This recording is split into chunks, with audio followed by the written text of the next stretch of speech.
Hey game players, Gamer Dad here for the Gamescape Network. With me is Not So Gaming Mama on tripod duty. Hi. And I'm back with a Yu-Gi-Oh deck profile because that's all I play because I have no life. But been busy at work, crazy busy. That's why I haven't had anything out. Did take a vacation, felt great, and work's slowing down. So here I am, and we got a Ritual Beast deck profile. So here we go. First, we have 3 Elders. Basically, when these normal summoned, you could normal summon another Ritual Beast monster, and you wouldn't want to do a Tamer. You would want to do one of the Spiritual Beasts, but we'll get into that in a minute. And then we have 2 Ritual Beast Tamer Laras, and basically, when she is normal summoned, you target one of your Ritual Beasts in the graveyard and special summon it, which the whole point of this deck is to not have anything in the graveyard at all. So if you do have something, she comes in handy. And up next we have 2 Ritual Beast Tamer Wens. Does the same thing as Lara, except it grabs it from your banish zone. So she comes in real handy. You don't want either one of these first turn because you don't have anything to do with them. That's why you want the Elders, but they're all really good in their own ways, and you need them all because all these monsters can only be special summoned once per turn. And when you start getting into all your combos and stuff, you want different names banished like all the time. And last but not least is the 4th Tamer, Ritual Beast Tamer Zephyrampilica. Does the same thing as Lara, and it's just in there because it's a different name. And that's it with the Tamers. For the Spiritual Beasts themselves, we have 3 Spiritual Beast Conahawk. Basically, he's a Gold Sark. Anytime he's summoned, you can banish a card from your deck, the Spiritual Beast card from your deck, and on your second standby phase, after you banish it, you can bring it back to your hand, or you can use it, with your extra deck and all sorts of fun things with it. Then we have Spiritual Beast Apelio. I may bring him down to 2 because I just really don't like drawing into him, basically. But if you have anything in your graveyard, he's good. He gets rid of it because when he's summoned, you can banish a Spiritual Beast monster from your graveyard, and all Spiritual Beast monsters you control gain 500 attack and defense. So he's kind of needed. And then you have 3 Spiritual Beast Rampengu. When he's on the field, you can basically banish 1 card from your extra deck and send 1 card from your deck to the graveyard that's the same type. So if you need something in the graveyard, that's good. If you need something banished, I don't know why you would need anything banished, but he's just another name, so that's good. And then last but not least, we have Spiritual Beast Petalfin, the pink dolphin. He's so cute. Anyway, he's just there for the name. He's hefty defense, so that could come in handy. Also, he's got the compulse effect where if you you can target you banish 1 Ritual Beast monster from your hand and bounce an opponent's monster back to their hand. So he can get you out of some tight situations. He's got the 2000 defense. He's good. I like him. That's it with the monsters. That's 18. Then we have Ritual Beast Bonds. Basically, it's a quick play. You banish 2 cards you control and bring out any Spiritual Beast monster from your extra deck, ignoring its summoning condition. It is a quick play, so it's the easiest way to get your ulti guy Pello out also. But it's a great card, but you don't need any more than 1. So you only play 1. And then you have emergency teleport. I only have 1, so I only play 1. I'd like to bump it to 2, even though when I played there was only 1 situation where I wish I would have had it and I didn't have it, but 2 I think would be perfect in this deck. So I'd like to get another one, but I'm pretty sure the prices on them all skyrocketed because of the Cosmos stuff, but that's another story. But next we have Gold Sarcophagus. You banish 1 card from your deck face up, and then during your second standby phase after this card's activation, you add that card to your hand. But if you have that, you can banish it and go on with your plays and don't have to even wait. And you have Book of Moon. Book of Moon is such a great card. One of the better cards of the game, I think, in my opinion. You get you out of so many different situations. Love that card. Then you have Raigeki, for obvious reasons. Dark Hole. not as good as Raigeki, but you do have monsters in your extra deck that do avoid destruction. So one of him. And we have 2 MST because, you know, back row sucks.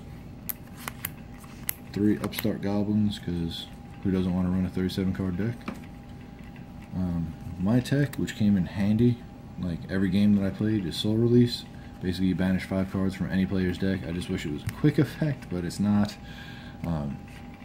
Any 5 cards in any graveyard. You don't even have to do 5, up to 5.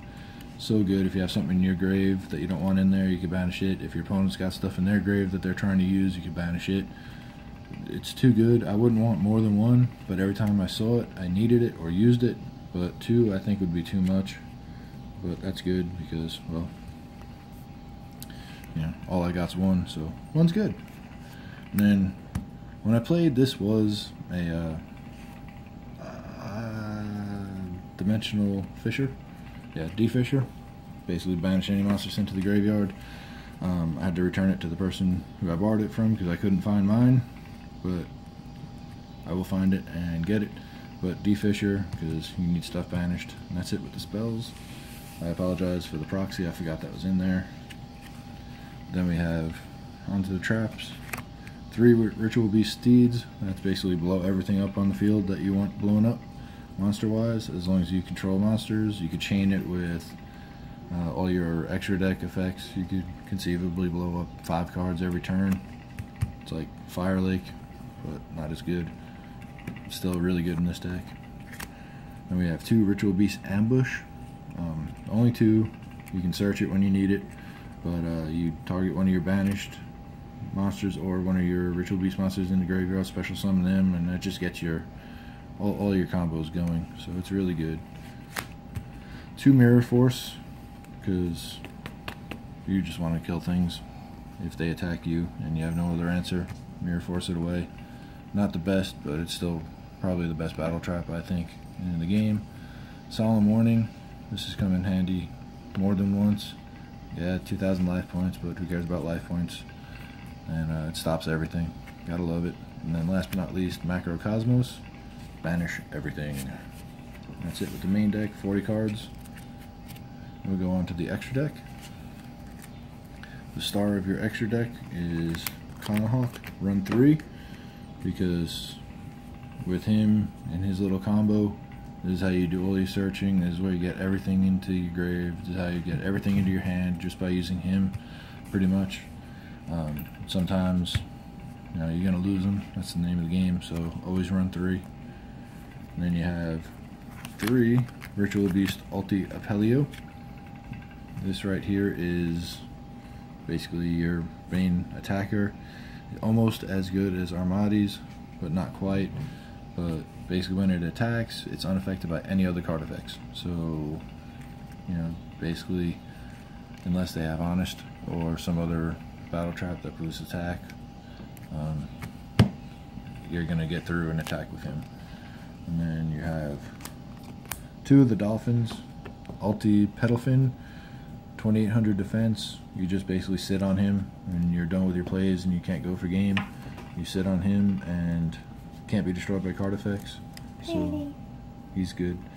And then you probably don't need 3 of him, but there's so much room in the extra deck because you really don't use anything other than these. But this is Ritual Beast Ulti Guy Pelio, and basically 3200 attack, and if your opponent would activate anything at all, you can discard, what is it? You can banish 1 card from your hand, as long as it's a Ritual Beast card, negate that activation. You could do it once, twice, 3 times per chain, up to the number of cards that you have in your hand.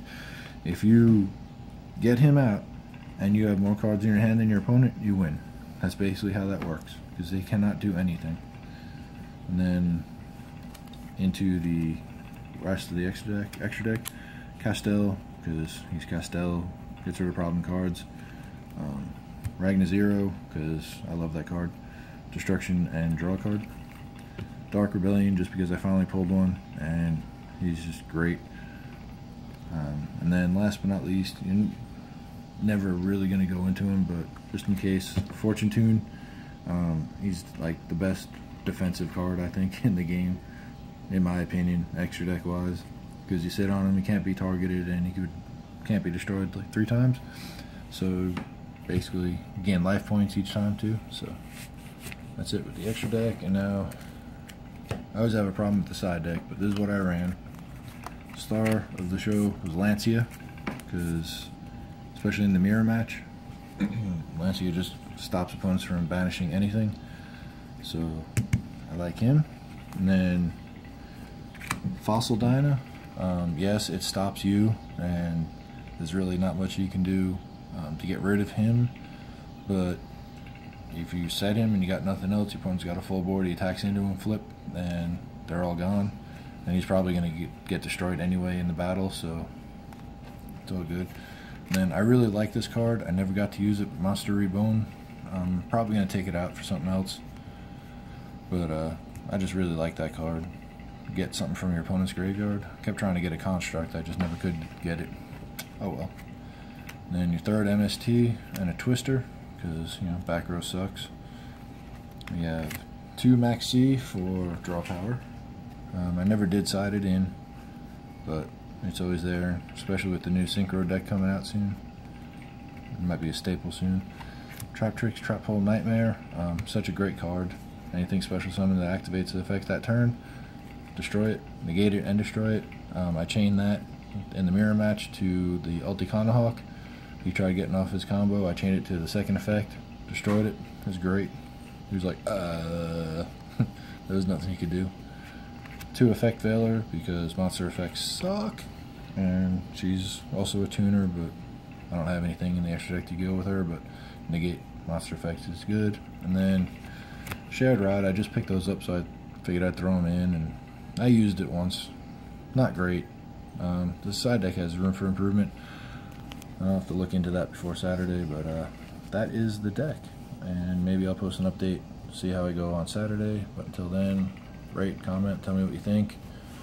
If you got any better ideas, let me know, and I'll hopefully see you before another 3 months passes.